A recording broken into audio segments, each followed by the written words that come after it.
जिला अध्यक्ष मोहनलाल जी से कहा कि मुझे आपसे कुछ बातें करनी है अपने पद को लेकर। तो मोहनलाल जी ने कहा कि ठीक है, आइए बैठते हैं, बात करते हैं। इन्होंने मुझे बुलाया, मैं गई भी अपनी बात रखने के लिए, करने के लिए मैं गई भी।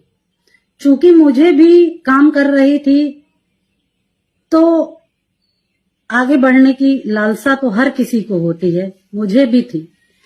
मोहनलाल जी ने मुझसे कहा कि दीपाली जी, मैं आपको जिला उपाध्यक्ष बना दूंगा, तो आप मुझे क्या देंगे?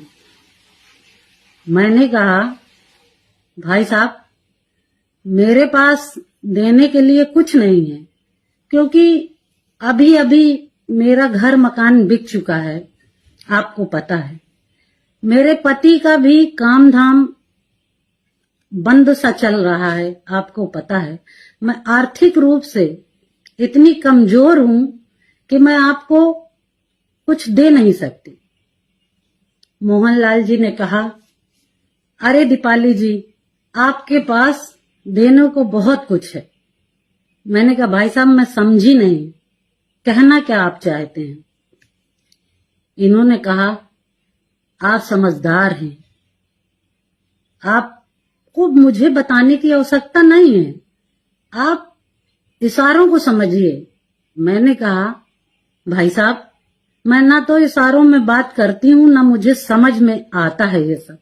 आप खुलकर बताइए, यदि करने योग्य होगा तो मैं जरूर करूंगा। तो मोहनलाल जी ने कहा कि यदि मैं आपको जिला उपाध्यक्ष बना देता हूं तो आप मेरे साथ लखनऊ, दिल्ली, हर जगह चलेंगी, किसी को शक भी नहीं होगा। बस एक बार मैं कैसे इस बात को बोलूं, मुझे खुद समझ में नहीं आ रहा। इस जैसे नीच व्यक्ति को क्या कहूं मैं? इसने कहा, बस एक बार मेरे साथ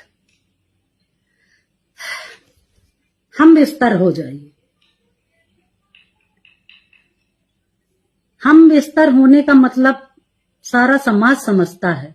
इनकी इतनी गंदी भावना जो मुझे महीनों से कचोट रही है, मैं किसी से कह नहीं पा रही थी, शांत थी। मैंने कहा, भाई साहब, आपके घर में भी बहू बेटियां हैं, ऐसी बातें की जाती हैं? आप बहनों के प्रति ऐसी धारणा रखते हैं? और क्रोधित होकर मैं वहां से आने लगी तो इन्होंने कहा कि दीपाली जी, अगर आप मेरी बात को मान जाएंगी तो मैं जिला पंचायत का आपको टिकट भी दे दूंगा। मैं लालची महिला नहीं हूं, इसलिए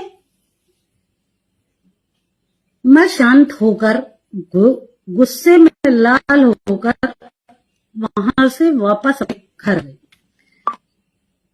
इतना सब कुछ इनने कहा, उसके बाद भी मैं निरंतर प्रयास करती रही कि जहां मैंने 10 साल दिए, उस 10 साल को मैं व्यर्थ ना गंवाऊं, काम करती रहूं।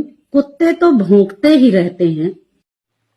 आप हमारे चैनल को लाइक सब्सक्राइब जरूर करें और सभी प्लेटफार्म पर उपलब्ध है। सिर्फ बिहार हलचल न्यूज़, जन जन की आवाज़ देखते रहें।